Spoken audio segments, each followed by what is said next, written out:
Today we're going to go over the top 6 very commonly made mistakes in Call of Dragons, and these are things that can really hinder the progress of your account, especially if you end up getting zeroed. So stick around in this video for the things you need to know, not only to get a killer start, but these are the mistakes you must avoid.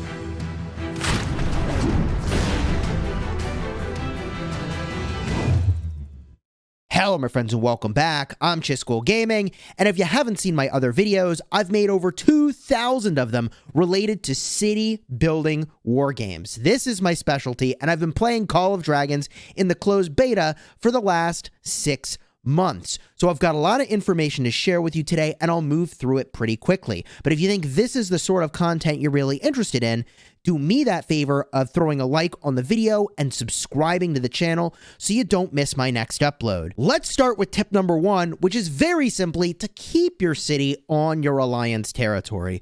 Look, if you're off territory, then you can be attacked. But if you're on territory that is a flag or a fort of your alliance, then you cannot be attacked, and that keeps your city safe. There are many people stronger than you. Trust me. So if you are off territory, you run a very high risk of getting absolutely wrecked.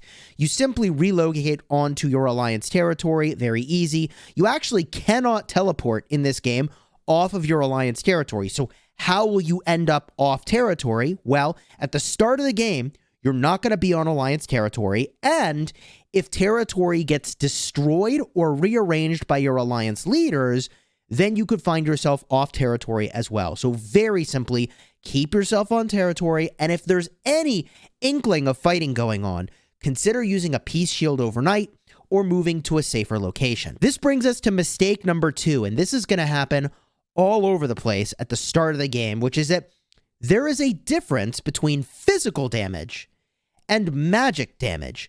You can see here Nika does physical damage factor. However, you've got Waldir, for example, that does magic damage factor. You do not want to combine heroes that do magic damage factor and physical damage factor. You want only physical damage heroes with each other and only magic heroes with each other. And similarly, when you look at your units themselves, you're going to want to see what kind of damage they do. For example, these spearmen are a physical ranged attack unit. You only want to use them with commanders that do physical damage. Or, for example, let's get a look over here at my Satyr Lodge. These are a magic damage unit. You only want this unit to be with heroes that do magic damage. This is going to be really important to get right, and I think a lot of people are going to get this wrong. In fact, there's even one more way that I think people are making this mistake, and that is with your artifacts. The same story is true here. Some of them are doing physical damage, like Kingslayer here, all right? If I look at the details for this bad boy, scroll down, artifact skill damage physical. Easy to see that that's what it's doing. But other artifacts do magic damage, and if that's the case, you want to use that on a hero that does magic damage. This is really important to get right. I actually am not sure if I have any magic damage artifacts at the moment, but that's because this account is a free-to-play account, and I plan to whale like crazy once the global happens and the live release is there. By the way, if you want to consider joining my group that is starting on the launch of the game, link will be in the description for the Discord server of the massive group start that I'm organizing. Now from here, let's do a bunch of mistakes all smashed together. And I'm going to move through this really quickly, but if you're newer to war games, this is going to give you so much information. This is honestly like 9 tips smashed into one, okay? These are Wargaming 101 mistakes, and because so many people have watched my other videos, I'm not going to go in depth on these. I'm going to run through them really quickly. First, critical mistake is opening all your resource tokens. If somebody attacks your city, you lose your resources. When they are in token form, they are protected. However, for whatever reason, your mana cannot actually be stolen. If you want to see what can be stolen from your city, make your way over to your storehouse, tap the info button on your storehouse right over here. I guess it's not the info button, but this will show you what resources you have protected and which ones are unprotected. Try to stay below your protected threshold realistically. You'll exceed it sometimes, but never let that be because of your tokens. The other thing that you could do that's a huge disaster is letting your combat points max out. Combat points are what you need to go attack Darklings on the map, so you should be sure to do that. I'm breaking this rule because I'm not actively playing this account. It's just a test account in the beta, but you can spend these on Darkling patrols, also on dark creatures, and you get a ton of really critical rewards. You should never be capped out like I am right now. You should constantly have your combat points regenerating and try to spend them down before you go to work or before you go to bed. And look, if that's not something you can do, like, okay, it's not that big a deal, but if you can, definitely get that done. In addition, you always should have building queues running and research queues running. Right now, I'm breaking this rule because I'm not actively playing this account, and so I don't actually have the resources to upgrade 2 buildings at a time or even 1 building right now. But you want your buildings upgrading and research upgrading constantly.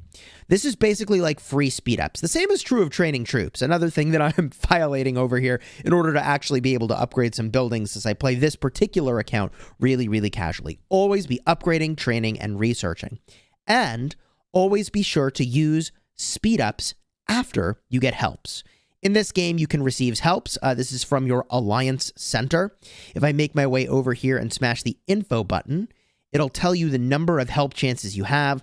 Help chances reduce the amount of time it takes to actually complete building or research, but people need to actually smash the button to help you. So wait until you've received the maximum number of helps before speeding it up. If you're wondering, how can I see that? You go to your Alliance section, then help, and you can see for all my things here, 6 out of 26 is where I'm at.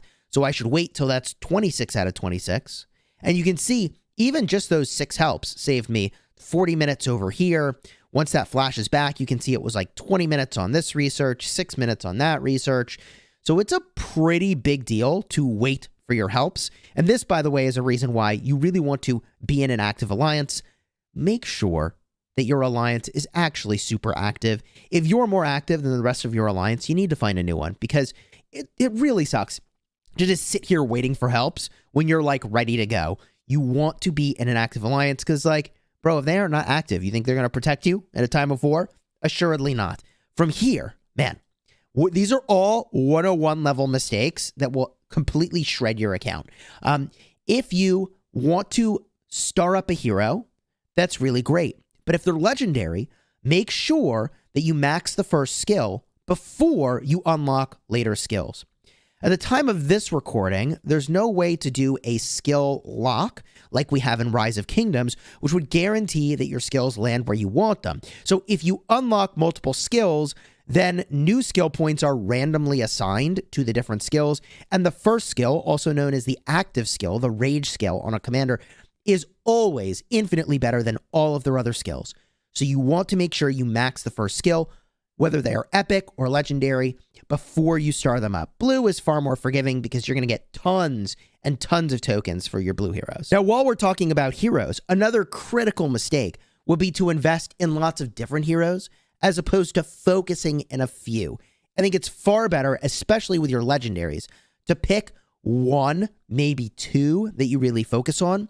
That way you can really power them up a lot rather than having tons of commanders that are all kind of mediocre. It's better to have, in my opinion, fewer that hit harder. You still need lots of commanders in this game, especially because you've got limited stamina. Stamina in this game limits the number of times you can attack other players outside your city.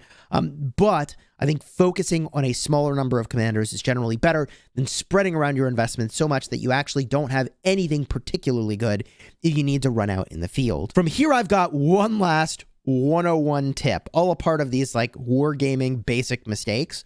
And that is to not make a farm. You want to make a farm as soon as you have the time for it, because I just finished telling you I don't have the resources to do like a fraction of the things I need to do. And that's in part because, again, I have ramped down my time waiting for the global launch, which is now less than a week away at the time of this recording. But you really want to have a farm account to feed resources to your main and to do other stuff, which we can talk about later. From here, we can go to mistake number 4, which is not leveling up your Alliance Center and also your Seers Council or Research Center in your city. These are very important buildings. They are not always required for upgrading your city hall. However, getting more helps from your Alliance Center, as we talked about earlier, and unlocking new research technology, and also increasing your research speed by upgrading your research center is very, very critical. These are top priorities. When you upgrade your City Hall, one of the first things you should do is upgrade your Alliance Center and also your Research Center so that you can get those new technologies and so that you get more helps, which is basically the equivalent of free speed ups as you continue to do your research. And similarly, you will notice that when you upgrade one of your troop training buildings or your research center, you can't do research at the same time. You cannot train troops at the same time. This is just like in Rise of Kingdoms. You want to get helped a lot of times really quickly and then just use speed ups on these buildings. These are buildings you always want to speed up because your speed ups do double duty. As soon as the building is done upgrading, you can start training troops again. So it's like 2-for-1 value on your speed ups. Not only do you get the building sooner, but then you also can do other stuff sooner, like 2 types of research at once or training your troops. Always speed up these buildings after you have queued them up and you get some number of helps.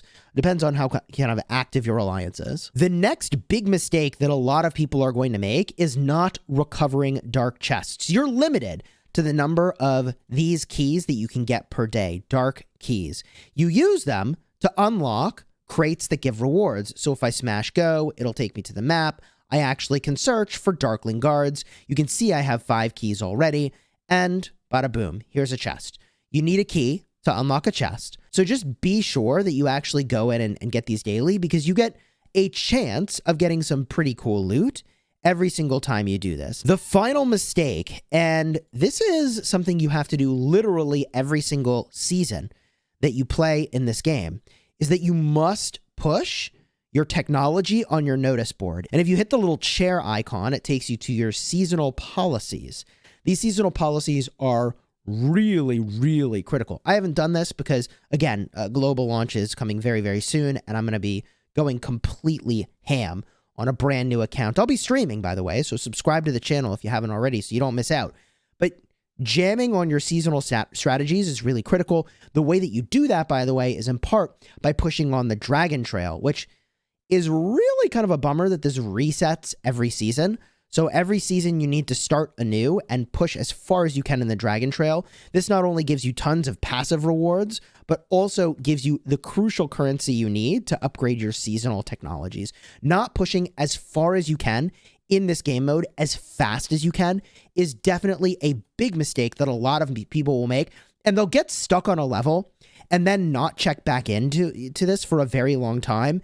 But pretty much every day you should be asking yourself, can I progress further? Because the more stars you have, the more passive loot you get, which just really adds up over time. So you don't want to be sort of sitting on the ability to push further in this, because that means you'll be missing out on lots of passive rewards. Of course, this is just a simple overview of some of the basic mistakes that players could make in Call of Dragons. But if there are other things you think people should know about, definitely leave a comment down below. And if you're looking for more information about the game, like how does this compare to Rise of Kingdoms, or which faction should I choose at the start, I'll have cards in the end screen that explain both of those topics in depth for you in just a second.